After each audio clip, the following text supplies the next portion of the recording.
The 2018 midterm elections are almost here.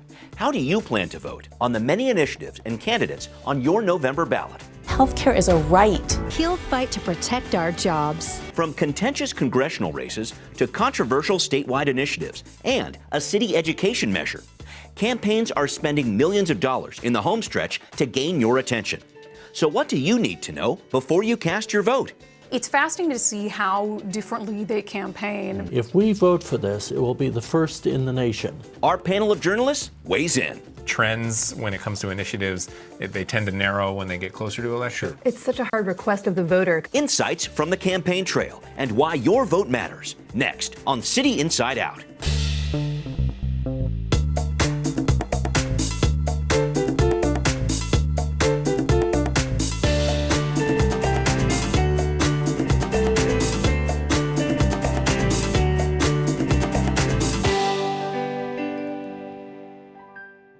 Welcome to this edition of City Inside Out. I'm your host, Brian Callanan. As the eyes of the nation turn towards Washington, D.C. for the midterm elections, you can't overlook some major political races in our state and the city of Seattle this November. From record-breaking fundraising to kill a carbon fee initiative, to a city education levy that's riled up some school advocates, there's no shortage of headlines here at home. This week, we're taking a look at the issues that could impact you the most on your state and local ballot, as we get you ready for a fall election season full of high-stakes drama. Are you ready? Are you fired up? Well, you'd better be, because one of the most closely watched midterm elections in the country is in Washington's 8th District, with Republican Dino Rossi He'll fight to protect our jobs. up against Democrat Kim Schreier. Our families will always come first. The polling between pediatrician Schreier and former state senator Rossi has swung in both candidates' favor this fall, as they battle to fill Republican Dave Reichert's seat. My hope is to get health care that's affordable and accessible for every person in this country. There's no guarantee of success in America, but you should have a shot at it. That's why I'm running for Congress. For U.S. Senate, three-term incumbent Democrat Maria Cantwell is heavily favored to retain her seat, up against former state GOP chair Susan Hutchison. This is an important time in our country because we have a lot of partisan divide. She's done her time. 18 years is long enough. She doesn't need another 6 years. But the political fights in our region do not end there. In numerical order, I-940 is the first state initiative on your ballot to increase accountability for police officers involved in deadly shootings and provide better answers for victims' advocates. We have to do better at helping people who are in crisis. The measure is on the ballot after an agreement between advocates and police this spring was struck down in court. Now, officers claim, 940's new legal standards could have cops second-guessing themselves in life-or-death situations. If an officer would hesitate, they or the people they are trying to protect could get hurt or ultimately lose their life because of that hesitation. Next up, I-1631, which would charge businesses a pollution fee, $15 a ton on carbon emissions starting in the year 2020. I think 1631 will bring us to that future that will be good for our communities and good for our kids. But oil companies have raised a record $25.8 million to oppose the measure. As critics say, the carbon fee would simply get passed on to working families via higher gas prices. They have to go where the work is at and where it's at, and they're going to be the ones that's paying this gas tax. And that's why I'm supporting this initiative. I-1634 says it's all about groceries and wants voters to block measures like Seattle's soda tax from any other city in the state. A tax 1634 supporters say could shift to milk or meat. I think it's important at this point that there's a line drawn that says there's no more. But opponents say there is no such movement to tax other groceries and say 1634 is simply a scare tactic, funded primarily by big soda companies to protect profits with a political power play. We're just afraid that this would open up the door for more corporate interference with local decision-making about what people think is best for their communities. I-1639 has its sights set on new gun laws. From raising the legal age to buy a semi-automatic rifle to 21, to increased background checks, and possible criminal charges against gun owners if their firearms are stolen and used in a crime. I think that Initiative 1639 has reasonable measures that will not harm law-abiding gun owners. The NRA is the prime fundraiser in the No effort, with opponents saying 1639's push for safe gun storage could have a chilling impact on Second Amendment rights and home self-defense. When someone breaks into your house, you have seconds to respond, and that second could kill you. We say what first?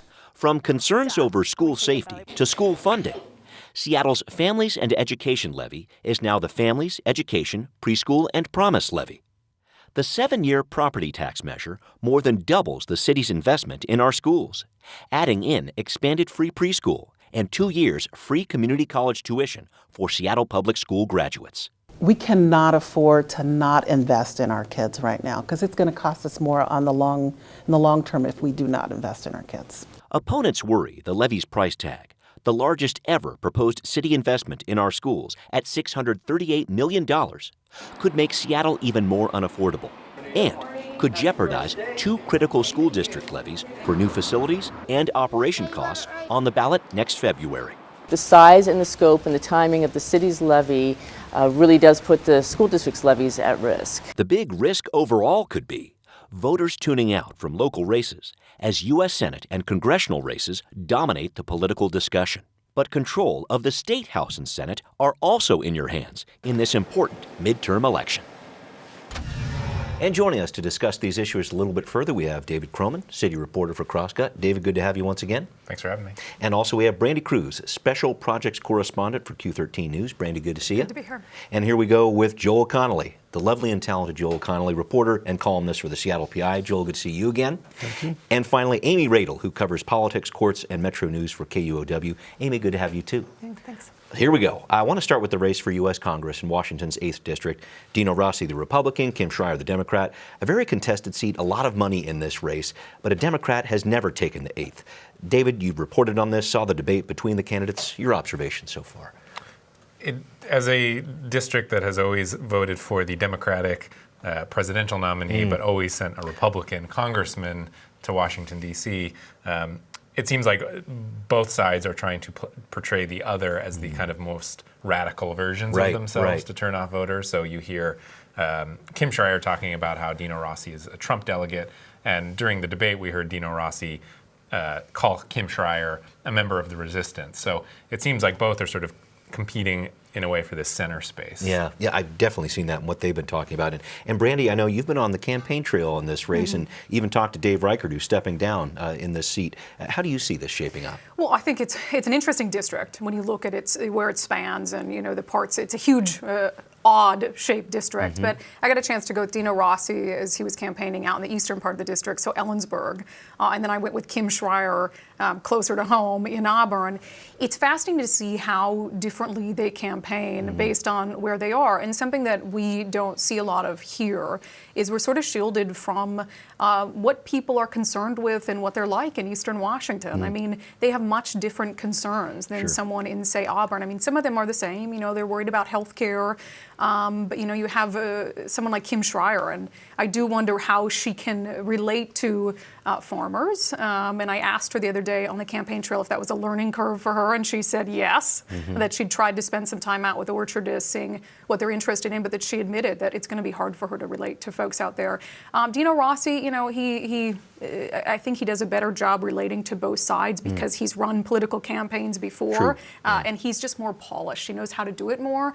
But it's interesting to just get the dichotomy of the voters. Yeah, and Joel, I'll just follow up with you on the mudslinging that David was talking about. I know both voters are aiming for those, or both candidates are aiming for those voters down the center, but the political ads are painting quite a different picture of both the different candidates. Your observations here. I think the philosopher Thomas Hobbes would have best described the 8th District race as ugly and brutish.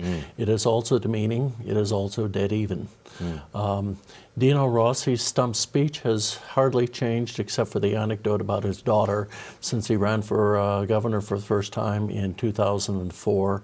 I can balance budgets and I can work across the aisle. Kim Schreier is very much regurgitating Democratic talking points. I find her talking less with her own voice than Lisa Brown, the candidate in the 5th District, or Carolyn Long, the Democrats' candidate in the 3rd District. But anyway, the super PACs are making it ugly and making this race an advertisement for campaign finance reform. Yeah, more than $11 million in independent spending from outside groups in this race alone. We're talking about a lot of money there. Amy, your thoughts here. I think what both candidates have in common is an attempt to distance themselves from President Trump in this race. Have you noticed that? I know you watched the debate and a few of the campaign trail activities over the last few months here. Yeah, I thought in the debate it seems like I was guessing that supporters of both candidates probably came away feeling pretty good about their candidate. I mean, it seemed like a pretty even performance, but you have like Kim Schreier epitomizes the new candidate, citizen, kind of getting energized by politics right now. Yeah. Rossi epitomizes someone who is experienced, who can say that he can talk to both sides and negotiate because he has, that type of experience behind him. So I'm fascinated to see how it goes. Yeah, me too. And Brandi, quickly, I know you helped moderate a debate between Democratic Senator Maria Cantwell, her Republican challenger Susan Hutchison. Hutchison consistently polling lower in this race. Does she have a shot? How do you look at this? I mean, no. Are we free to talk? I just think that, she was annihilated in the primary. It's hard to make up something like that. Having moderated the debate, she fell back on a lot of kind of cliche Republican talking points. She didn't answer almost a single question directly that she was asked. Can she make up some ground from the primary? But I mean, feel free to disagree, anyone. Yeah. I don't think anyone would argue. I bet her campaign even knows that, this is a really challenging one for her to be able to pull off. Uphill battle. Joel. I would argue that she very definitely does have a shot. She has a shot at a federal job if her campaign impresses President Trump and the references to George Soros in the debate and various things like this. Good guys with guns. I mean, everyone you could think of. So she is talking to one voter who votes right near the Trump Tower in New York, as opposed to hoping to persuade a majority of people in the state. Can I just add quick that I think that she jumped into the race because Republicans knew they couldn't let Maria Cantwell go unchallenged, and they needed some sort of semi-legitimate person to go up against her. Had she not, the nominee very well could have been Joey Gibson, the face of Patriot Prayer, and Republicans do not want that. No, it's about optics. Well, let me jump through the state initiatives here, and Amy, maybe I can start with you here. Talking about I-940 to increase police accountability in fatal shootings here. I know this measure is polling well, but police aren't happy about it. You've studied this quite a bit. Right. I mean, the main issue is the deadly force standard, how an officer can be convicted in Washington state. It's described as an outlier as it is now. We have to show the officer showed malice when they did this. It would take away having to show their intention. It would just say, did they act the way a reasonable officer would have acted in that situation?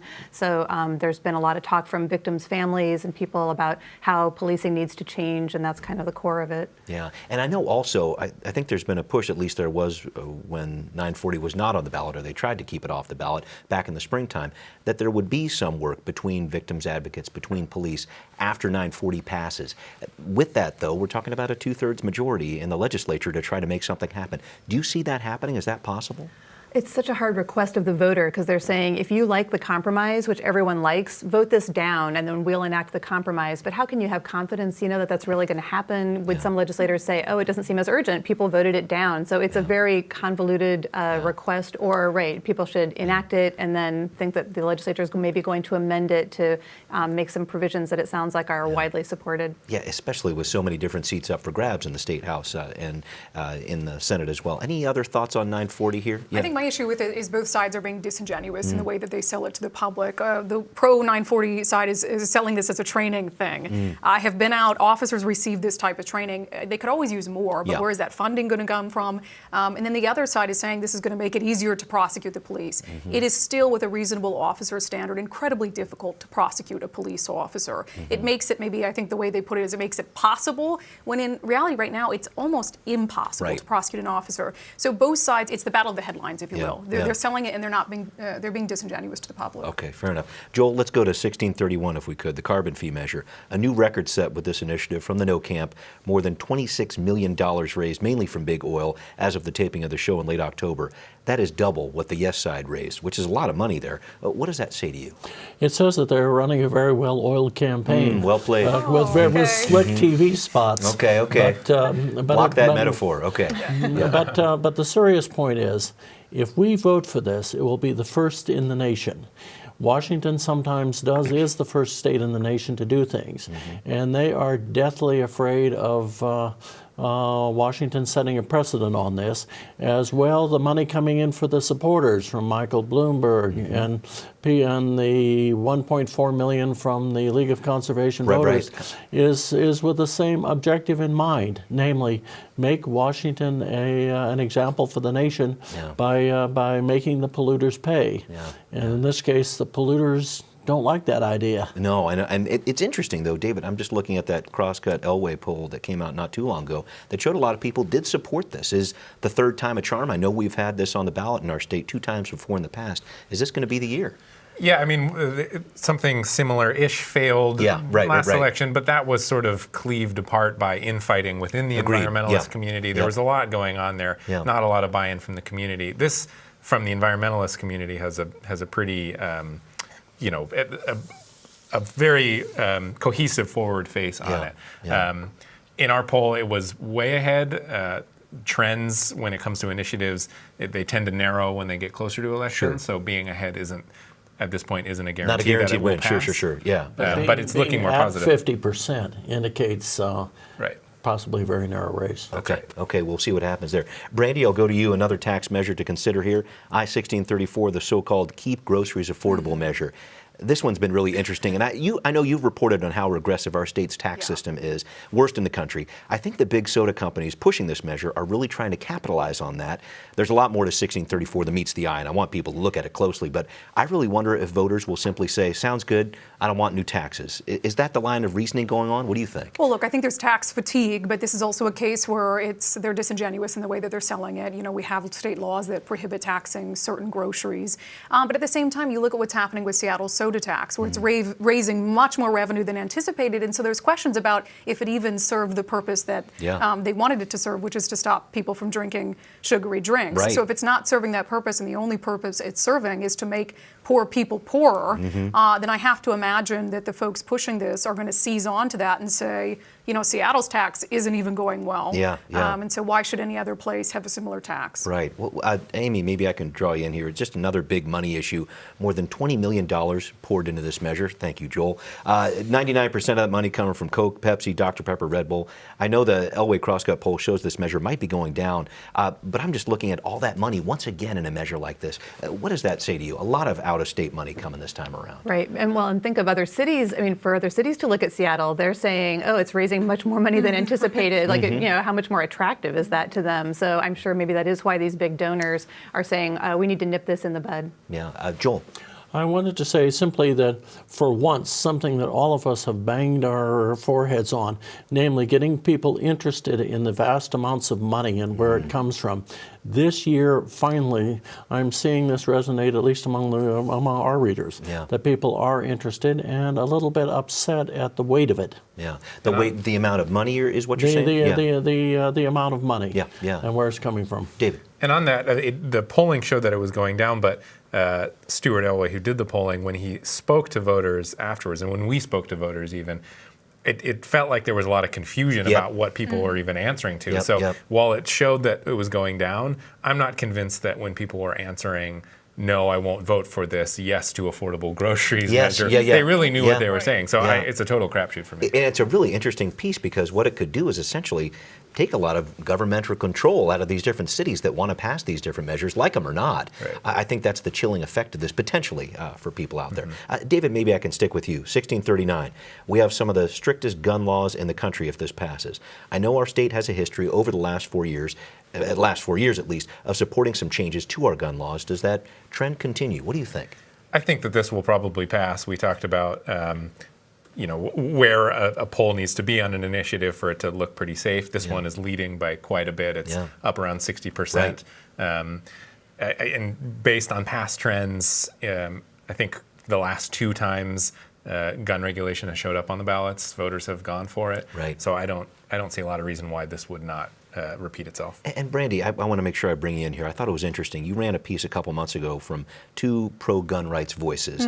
They disagreed on this idea of raising the minimum age to purchase a semi-automatic rifle to 21. I found this very interesting. This is part of what 1639 would do if it passes, of course. I'm looking at how Seattle, Edmonds, now King County have a safe storage gun law in place right now. I'm wondering if the discussion over guns is changing in our state. Well, I'll put this into the same category of capital punishment, for instance. I believe that this is the appropriate venue to decide what to do with these gun laws is in the hands of voters. That was the way that capital punishment in our state was looking. You have two issues that people have said they want to deal with that lawmakers have not dealt with, capital punishment being one of them, which was ultimately decided by the state Supreme Court. But for an issue that has been bandied about so much that they haven't done much with, to me, having voters decide on this seems appropriate. Yeah. Any other thoughts, Amy, please? I do wonder about a court challenge because my understanding is initiatives are only supposed to have one subject, and sometimes this bundles together quite a few aspects of they're all under gun safety. Right. But I did notice that Texas requires training to get your concealed weapon permit, and Washington State doesn't, and so this would actually bring us in line with some states that have fewer gun laws, but they have different ones from the ones we have now. I think there's been a concern in the gun community that there's a registration process that would go on that would create this sort of database that they don't really like in terms of having all those names together. Joel, quickly. I think this election will reveal the social cleavage of the state, namely that it will pass overwhelmingly in the Puget Sound Basin. But I've spent much of the last week in Southwest Washington and Eastern Washington, where I see a lot of no on 1639, and I hear a good deal of bad-mouthing of it. Social cleavage. Yeah. I like that This saying. is the guy. I'm gonna This take is the that. guy. David, you're... Well, and speaking of court challenges, I think it could also get a court challenge the minimum or the minimum age that people can buy an assault rifle. I've already heard some gun rights advocates saying that essentially denies adults of voting age their right to own certain guns, which you could bring that to what is a now much more conservative Supreme Court. Yeah, that's going to be a fascinating issue to track. David, maybe I can stick with you for the city's education levy. We've got to hit this one here. The Families Education Preschool and Promise Levy, the FEP, really catchy name there. Roughly doubles what the city has been putting into education, combine some programs there. There's no organized no campaign, but the FEP, or Prop 1, does have some critics saying it is a tax hike in a tax-weary Seattle, and it could hurt Seattle schools' levies this coming February. Your thoughts on this one? Yeah, I mean, I think this is sort of gets at the tension between City Hall and Seattle Public Schools. Seattle Public Schools always a little hesitated when City Hall tries to put its nose into matters of education. They appreciate the funding, but but I imagine that this one will be successful at the ballot. Voters have shown that they, especially when it comes to education and preschool, and the city's preschool program seems to be going relatively well. Right. It seems like they have a fairly good case to make to voters on this. Amy, maybe I can bring you in here. I know Seattle voters have consistently supported education levies over the past several decades here, but now, along with the rest of the King County area, they're paying higher property taxes via the McCleary decision. I just wonder about this, and add in the fact that Seattle has just gone through this very contentious employee head tax debate that happened this summer. I just wonder if this whole discussion over taxes, property taxes specifically, how they're raised in Seattle, if that's part of the equation here. Yeah, there's definitely pushback, especially with as you said, the McCleary tax hike. People are already saying in Seattle, especially, what just went on. So, but these are established taxes. The education levy. I mean, it's gone for a long time. So it's really hard to imagine. Even though people are a little bit disgruntled, it's hard to imagine it, amounting to more than that. Especially, I think people are clear that this is for preschool and community college, and then some things in the K through 12 system, health clinics and things like that. But it's pretty separate from the levy we're going to get next February. Right. It is close in terms of time, though, which is the concern. Joel, any thoughts on this Prop 1, the FEP levy for the city? I remember when she ran for office last year, Mayor Durkin basically said, when you talked about doubling levies, that she was going to have mercy, that only go to the voters for mental health. And now we have another doubling measure that is on the ballot. These are very, very good programs, but at the same time, I wonder whether I will trust her promises, having seen the breaching of this one.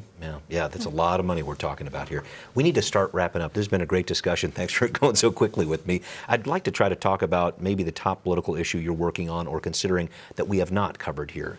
Amy, any thoughts to start this off here? I guess voter turnout, we're really interested. We're hearing it's a little bit ahead of where it's been in the past. And, you know, when we're in the like firestorm of all the rhetoric, so of course that makes sense to us, but I'll just be curious if ultimately if this midterm election is significant in that respect. Yeah, okay. Joel, any thoughts you'd like to wrap up As a with? Washington State chauvinist, I would like to see this as an election in which we lead the country on some major issues, environmental and social, and I rather think that we may. Why are you bullish on that? What do you think about that?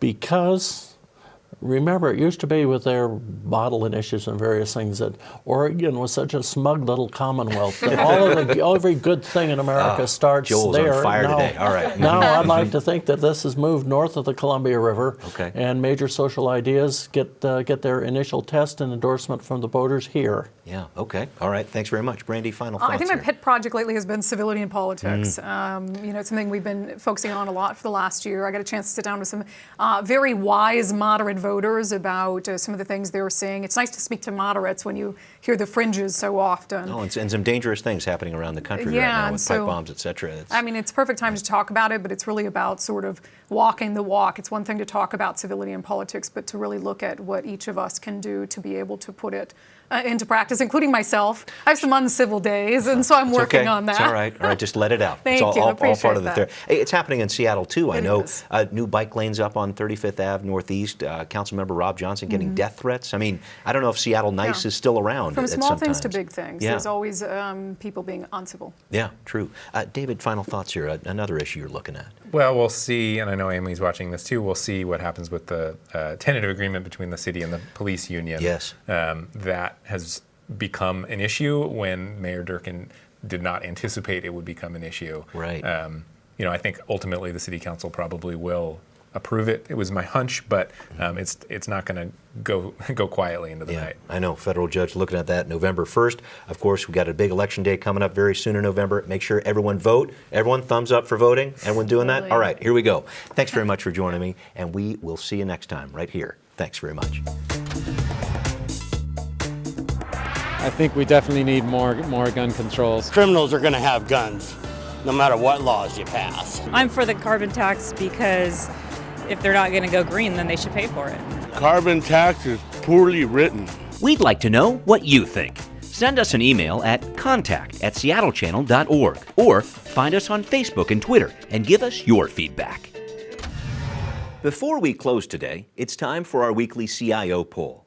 Which initiative is the most important to you this November?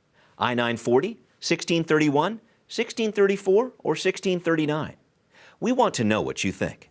Cast your vote and send us your comments at our website, seattlechannel.org/cityinsideout. While you're there, you can watch our programs online anytime. Coming up next time, should the city sell its surplus land to the highest bidder or give it away for affordable housing development? And what does affordable even mean in Seattle? That's all next time on City Inside Out. I hope you join us.